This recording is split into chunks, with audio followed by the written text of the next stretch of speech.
Magandang buhay mga karadyo. Mag-unbox tayo ng isang Signos, yung malimit nating ginagamit. So this is my one favorite radio at UB85. Ano po? Sige po, samahan niyo ako. 3, 2,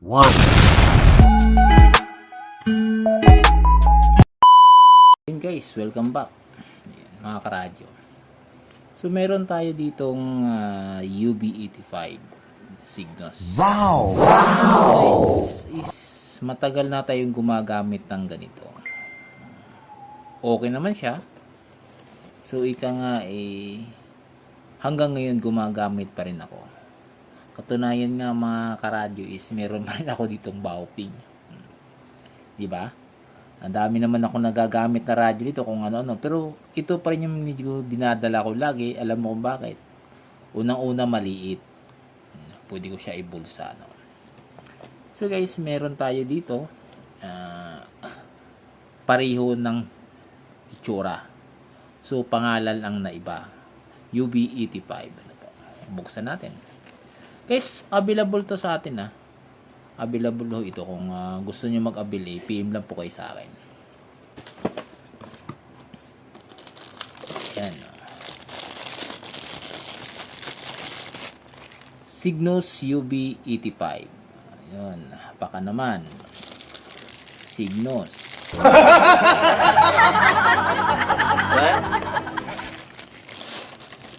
So guys, ito kasi ay hindi to malimit ginagamit ng mga pang natin, mga government, kasi ang ginagamit ko sa mga government malimit yung channelize.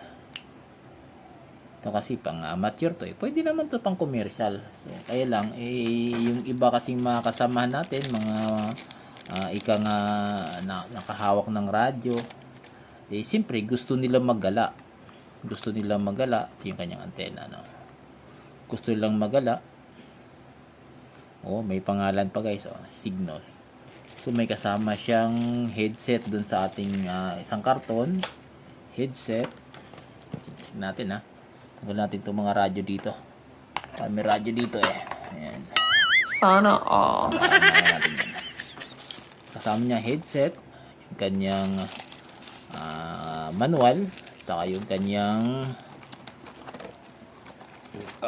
charger at belt clip meron, at saka yung kanyang strap po. Yun yung kasama niya dun sa available to lagi sa atin guys kung gusto nyo, PM lang kayo sa akin. So guys kahit pa paano walang kupas to.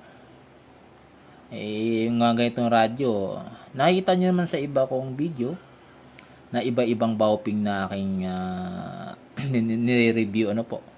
Pero dito pa rin ako na-stay sa ganito. Guys, so yung pinagkaiba, may kunting pinagkaiba ng muka. So yung sa function, may pinagkaiba din ng konti sa kanyang pagkakalam ko, parang doon sa Roger ata So yun ang pinagkumpara natin. Pareho. Din likod guys, yung kanilang battery is pareho. Pareho ng sukat. So kumpara natin So ito iba yung texture lang isa dito. Saka yung mukha.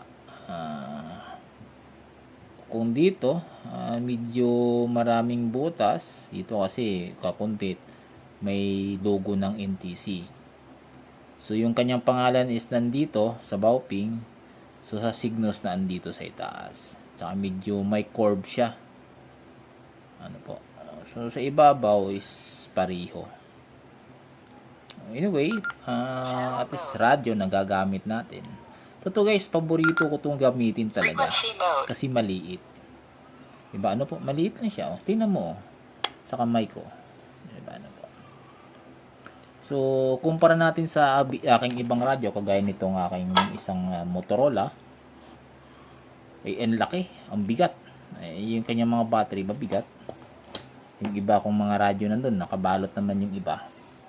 So minsan itong Kinuda dinadala ko, pero nalalakihan pa din ako. Kaya ito yung Baoping na dinadala ko. So guys, review natin yung function nito. By the way, marami na alam na naman to kung paano ito gamitin. So, pariho lang to ng function nito, no? Wala namang ganong pinagkaiba. Ayan, nakalagay na. Unboxing lang na tayo nito. Kasi alam nyo naman na kabisado na to yung radyong to. So, pinaalam ko lang sa inyo guys na ito kasi is pwede na natin ipa-restore sa NTC dahil ang Cygnus kasi ay ano ng NTC. O dual band pa. Sa mga amateur ay talagang malimit to. Actually 5 watts din naman. 1 watts ata o 2 watts yung kanyang low power.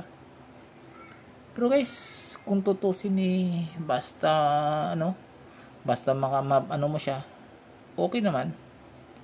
'Di ba? Kasing laki ng aking Baoping na paborito. So hindi kagaya ng ibang Baoping na na may mga may ibang functional. Ito wala talaga. Pareho sila ng function nito. Ayun guys, maraming salamat. At alam ko naman na kabisado yung radyo na to. Basta guys, tandaan nyo, available sa akin to. PM lang po kayo. Marami pong salamat.